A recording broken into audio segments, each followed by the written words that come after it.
એટલે રાજ્ય સરકારને એ કહેવા માંગુ છું, સુનિશ્ચિત એ નથી કરવાનું કે ડિપોર્ટ થયેલા ગુજરાતના બેરોજગાર દીકરાઓ મીડિયા સાથે વાત ન કરે.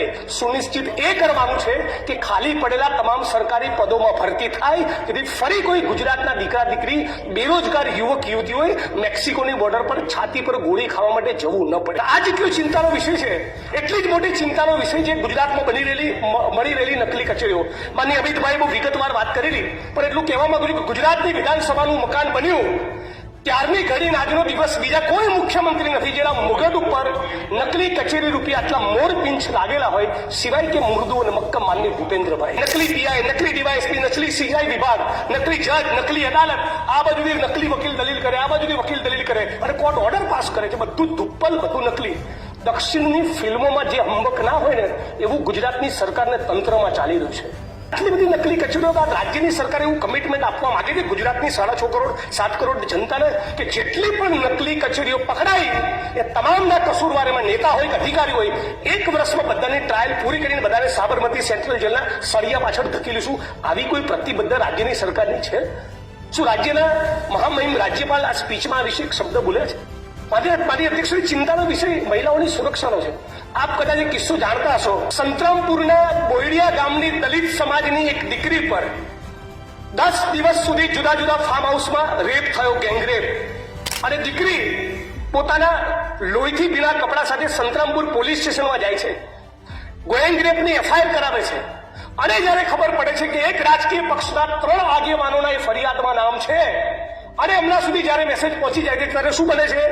એ રાજકીય પક્ષના લોકો પોતાની મહિલા વિંગની બહેનોને સંતરામપુર પોલીસ સ્ટેશન મોકલી સંતરામપુર પોલીસ સ્ટેશનમાં ગેંગરેપની દાખલ થયેલી ફરિયાદ અને દીકરીના આ પ્રકરણ સબબ જે સ્ટેશન ડાયરીમાં નોંધ કરવામાં આવી એ એફઆઈઆરનું પાનું, સ્ટેશન ડાયરીનું પાનું ફાડી નાખે છે. હા, આપણા ગુજરાતની અંદર દલિત સમાજની ગેંગરેપની પીડિતાની ફરિયાદ પોલીસ સ્ટેશનમાં ફાડી નાખવામાં આવી અને રાજ્યની સરકારે આ મુદ્દે મૌન ધારણ કર્યું. શું કર્યું સરકારે એવું કર્યું કે ખાતાકી તપાસ આપી સચિન બાદશાહ નામના ડીએસપીને, અને મહાન આપણા એ આઈપીએસ અધિકારીએ શું કર્યું? એફઆઈઆર, ગેંગરેપની એફઆઈઆર ફાડી નાખનારા એએસઆઈ અને પીએસઆઈની સામે ગુનો દાખલ કરવાના બદલે ખાતાકી તપાસ મેને ફેરવીને 2 ઇન્ક્રીમેન્ટ રોકીને 3000નો દંડ ફટકાર્યો. આ છે ગુજરાતમાં સ્ત્રીઓનું સન્માન. અને એટલે રાજ્ય સરકારને કહેવા માંગુ છું, માનનીય અધ્યક્ષશ્રી, રાજ્ય સરકારને એટલું કહેવા માંગુ છું કે આ વિધાનસભા 27 માર્ચના દિવસે પતે અને એનો સૂર્યાસ્ત થાય ત્યાં સુધી ભાજપના નેતા જે બળાત્કારના આરોપી છે ગજેન્દ્રસિંહ પરમાર, એની ધરપકડ કરીને બતાવે. આ ગુજરાતની સરકારને હું ચેલેન્જ આપું છું આ મંચ ઉપરથી. સામાન્ય એ માણસને બળાત્કાર કરનારો માણસ કોઈ પણ પક્ષનો હોય, સામાન્ય રાજ્યની સરકાર એની ધરપકડ નથી કરતી.